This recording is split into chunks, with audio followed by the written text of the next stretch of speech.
Price the Lord. Hallelujah.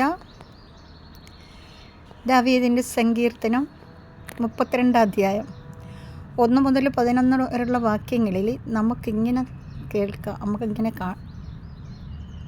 വായിക്കാം. Hallelujah.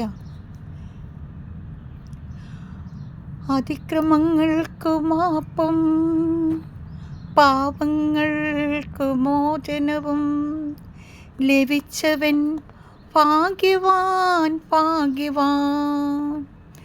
കർത്താവ് കുറ്റം ചുമത്താത്തവനും ഹൃദയത്തിൽ വഞ്ചനയില്ലാത്തവനും ഭാഗ്യവാൻ ഭാഗ്യവാൻ. ഞാൻ പാവങ്ങളേറ്റു പറയാതിരുന്നപ്പോൾ ദിവസം മുഴുവൻ ഞാൻ കരഞ്ഞു. എൻ്റെ ശരീരം ക്ഷയിച്ചുപോയി, വേനൽക്കാലത്തെ ചൂടുകൊണ്ടെന്ന പോലെ എൻ്റെ ശക്തി വരണ്ടുപോയി. എൻ്റെ പാപം ഞാൻ അവിടുത്തോട് ഏറ്റുപറഞ്ഞു. അപ്പോൾ അവിടുന്ന് എന്നെ രക്ഷിച്ചു. ആകയാൽ ദൈവഭക്തർ ആപത്തിൽ അവിടുത്തോട് പ്രാർത്ഥിക്കട്ടെ. കഷ്ടത കരകവിഞ്ഞൊഴുകിയാലും അതവരെ സമീപിക്കുകയില്ല. ദുഷ്ടർ അനുഭവിക്കേണ്ട വേദനകൾ വളരെയാണ്. കർത്താവിൽ ആശ്രയിക്കുന്നവനെ അവിടുത്തെ സ്നേഹം വലയം ചെയ്യും. നീതിമാന്മാരെ കർത്താവിൽ ആനന്ദിക്കുവിൻ.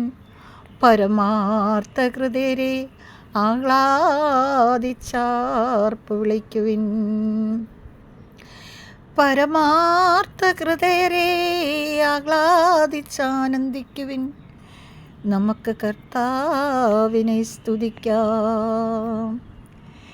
എൻ്റെ പ്രിയപ്പെട്ടവരെ, നമുക്ക് കർത്താവിനെ സ്തുതിക്കാം.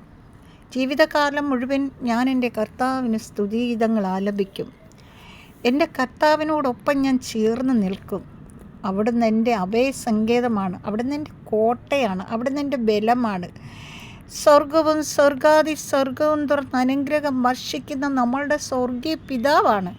ആ പിതാവിനെ നമുക്ക് മഹത്വപ്പെടുത്താം. Hallelujah hallelujah. എൻ്റെ പ്രിയപ്പെട്ടവരെ, നിങ്ങളെല്ലാവരെയും ഓർത്ത് ഞാൻ പ്രാർത്ഥിക്കുന്നു. അനുദിനവും നിങ്ങൾക്കെല്ലാവർക്കും വേണ്ടി പ്രാർത്ഥന നടത്തുന്നുണ്ട്.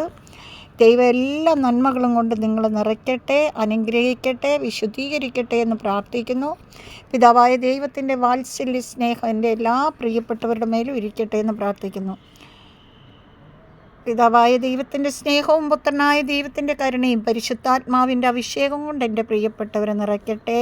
ആമേൻ. Praise the Lord. കർത്താവ് ആകാശവും ഭൂമി സമസ്തവും അവയിലുള്ള എല്ലാം സൃഷ്ടിച്ച കർത്താവ് നിങ്ങളെയും നിങ്ങളുടെ കുടുംബാംഗങ്ങളെയും നിങ്ങൾക്കുള്ളവയെല്ലാം എന്നെയും എൻ്റെ കുടുംബത്തെ എല്ലാം അനുഗ്രഹിച്ച് വിശുദ്ധീകരിക്കട്ടെ എന്ന് പ്രാർത്ഥിക്കുന്നു. ആമേൻ ആമേൻ ആമേൻ. Praise the Lord.